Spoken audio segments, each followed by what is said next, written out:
Breaking news, breaking news. Here he is, folks. The National Guard shooter.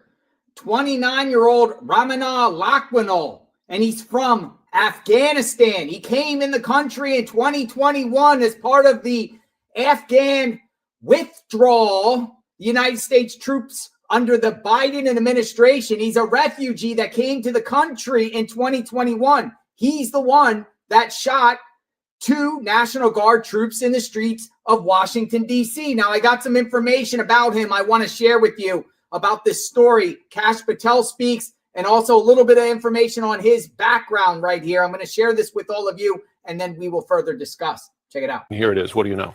Well, this individual appears to be from Washington State. It appears that he immigrated here into the United States in 2021 as part of the operation to bring Afghanis who had worked with or assisted the United States government over into this country as Afghanistan was beginning to fall. Don't you all remember the botched withdrawal from Afghanistan, where they barely told the people the night, not even the night before, the morning of, that they were going to be evacuating? Remember all the soldiers that died and all the civilians in Afghanistan that worked with the American troops that were executed by the Taliban? Remember the hundreds of millions of dollars in equipment that we left there? The people that were cooperating with the soldiers, with our troops, were put to death. But some of their relatives made it out, a lot of them. Imagine flying over here to a country that's safe, but that same country was responsible for your family members being put to death, children. Remember, they were falling off the planes as they were trying to take off from the tarmac. We gave back that base with all of our equipment in the middle of the night under Joe Biden's failed leadership. This thing is this. We now know who it is, but it's too late. If life's a movie and we're living in the Truman Show right now, then it's kind of predictable what's going to happen. He did not go out and just magically decide to find a weapon, which he's not supposed to have as an immigrant here, and decide to just randomly go after 2 guardsmen. This was coordinated. But we don't know who else he's working with. But magically, coincidentally, it's the day before one of our great national holidays here in America. This is followed by the Charlie Kirk assassination, which is unsolved. The trial hasn't started, and none of us believe the official story. The officials don't believe the official stories. Kash Patel doesn't even believe his own bullshit. We know that. But we are under a string of death and destruction, and now all of a sudden we have what can only be referred to as a sleeper cell that was activated. I love you all as my fellow Americans. I don't know you as individuals, but I do care about your well-being. If you cannot travel by bus, plane, or train, or be anywhere that's crowded tomorrow, I would advise it and appreciate it, because what are the odds that there's just a random one-off the day before a great holiday or 2 days before our Black Friday? Here in America, it's been too peaceful for too long that we've let our guards down. We keep forgetting that the world is filled with monsters that hate us. They don't hate us because of our freedom. They hate us because of our arrogance. They hate us because of how perverted our culture is. And they want to remove our culture and replace it with theirs. And the invasion has already begun. New York, Minnesota, north of Houston in Texas, there's enclaves that are growing. These people were sent here in the last 4 years by the tens of thousands, by the millions. We don't know who they are. These people that flew here from Afghanistan were never vetted. There were no background checks, no clearances. We have no idea who's here. We were getting threatened at the border when people were doing interviews where men with strong accents said, "You don't know my name today, but you will." And we still don't know who that is. And the time to find out is probably upon us. The goal is to destabilize our country and to bring us down brick by brick. The demoralization has already begun. Being able to brazenly attack 2 of our military in broad daylight without fear and to survive to go to prison is a luxury. That man should have been torn to shreds. I don't want to hear his alibi. I don't want to hear his excuse. It's not going to matter until it's too late anyway.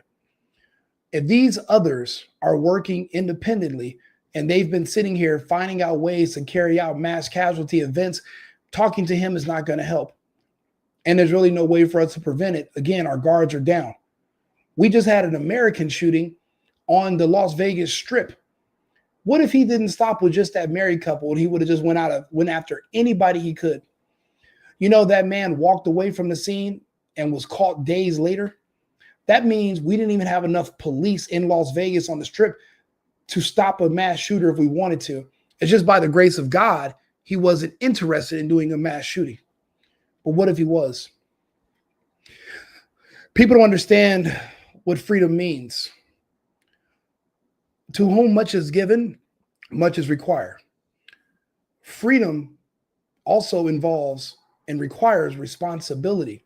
That's a responsibility to yourself, but also a responsibility to protect your family. We have all failed upon that. And now the monsters are here. We're going to do what we can to try to mitigate the losses, but if we can stay out of public places until we can figure out what's going on and what's happening next, we should. Not that we live in fear, but we also take precaution, because every death at the hands of these sleeper cells and of these monsters, it's going to make the American people more and more afraid, and they are going to pull back. Again, this is a demoralization campaign. You must stay strong.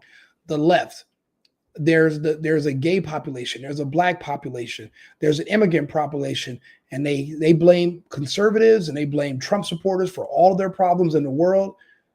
These people will literally have zero problem siding with these sleeper cell terrorists to target us and go against us. Again, when someone tells you they're an American, you're going to have to ask them what kind. Just because we all speak English, we know the terrain, and we were born in the same country does not mean that we're on the same team. Again, we're coming off of already multiple assassinations. Our politics are in turmoil.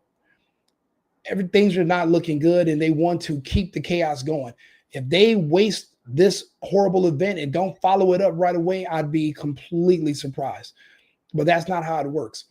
If this is a movie, if this is like it is on Netflix, you're going to be living a Netflix movie for the next few years.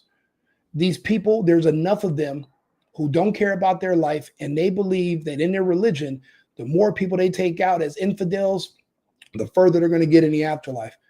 They're kamikaze. Now, when we had a kamikaze problem with the Japanese, they were very brave, and they didn't fear death. But we did something to them that was worse than death. We destroyed their homeland, and we almost turned it to glass. That struck fear in their hearts, and the kamikaze attack stopped, and the war was over.